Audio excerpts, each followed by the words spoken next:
So Luigi, I'm not going to patronise you. I know that you know what a CRT television looks like and the old style TVs. I think probably walking around markets and boot sales, you've seen them before, they've and got you've like seen the them really on. big tubes through the insides. Yeah, you've seen Stranger Things as well. Yeah, so you've got the really big like boxy. Yeah. Yeah, they're very big, very, very heavy. The biggest one that was ever made is a 43-inch Sony PVM 43. Isn't that the same size as our like normal TV at It's home? the same size of the screen, but much, much, much deeper. Really, really huge, and it weighs as much as an adult male lion, 200 kilograms. PVM 4300 by Sony. So it weighs about 2.5 people. Yeah, that's right. And if you wanted to use the computers that we're using, you would have had a CRT TV to play it through, or maybe a monitor, but that would have also been a CRT monitor as well, unlike the gubbins and the computer screen that we have that we can use today. And the reason I wanted to talk about this a little bit in one of our episodes is because it's only recently that I thought, hang on, how do they actually work? Because I understand modern computers, they have individual pixels which on a normal LED screen are backlit, and then there's electronic pulses that kind of activate all of the pixels, and that makes sense to me. Okay, I get how that works. But this idea of a hollow tube with a glass screen on the front and a tube inside it, I didn't really know what that meant. So I looked about it and I thought, I'm going to teach Luigi about that.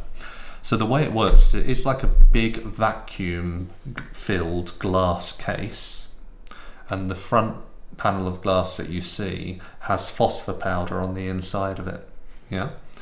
And right at the back of the tube, right at the back of that glass case, there's a tube, as we call it, a cathode ray tube, and it works like an electron gun.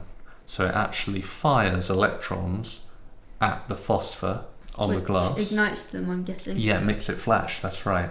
And then there's magnets around the electron gun that allow it to scan in lines across the screen. I'm assuming it's a lot faster than that, because I've played games like Mario that I'm guessing would have used that. Well, this and is, it yeah. isn't going frame per second. This is what amazed me, is when I read that it's firing 525 rows or scan lines of electrons across the screen, and it's doing that 50 times a second, and the magnets are controlling this so that it's constantly filling in the screen. I thought that can't be true. There must be some quantum physics thing going on here where electrons are in more than one place at the same time, or I just couldn't imagine that it's actually updating that quickly. And I'd like to show you a little clip from the slow-mo guys on YouTube. They've actually managed to get a super slow-mo camera and film a CRT TV screen updating.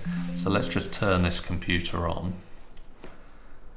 We're not going to do anything too clever with this. We'll just do a sort of screen capture to put it on our YouTube video. So maybe if you stay quiet whilst we let it play, and then we'll comment on it afterwards. Are you ready? Yep. Thousandth of a second, 100,000th of a second, and this unit here is the millionth of a second, or a microsecond. We are now at 380,000 frames a second as our recording frame rate. That is the highest frame rate we've ever shot so far on this channel. And using this information, here's a little bonus fact. A CRT screen can draw Mario's moustache in less than a 380,000th of a second. That is some seriously fast facial hair.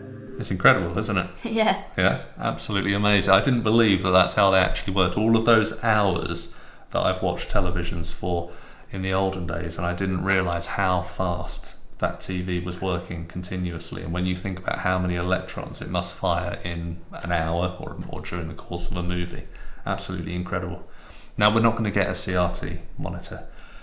They no longer make them. There's not a single manufacturer making them. They're all really old. You can get what they call new old stock, which is stock that's never been opened and out of the box.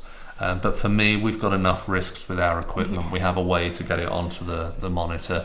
If you want to, in the emulators, you can even ask the emulator to replicate the scan line so it looks like a CRT. So I don't think there's any need to buy one. But I hope you found it interesting. I thought I'd share it with you. I can tell why we wouldn't buy one, because phosphor is very, very dangerous. It's more that they tend to break. The electron guns stop working. The glass tends to crack. The tiniest little crack in the glass, and that's it. Your vacuum's gone, and it won't work properly. But yeah, there we go. I've got a game for you to play. It's called Hungry Horace.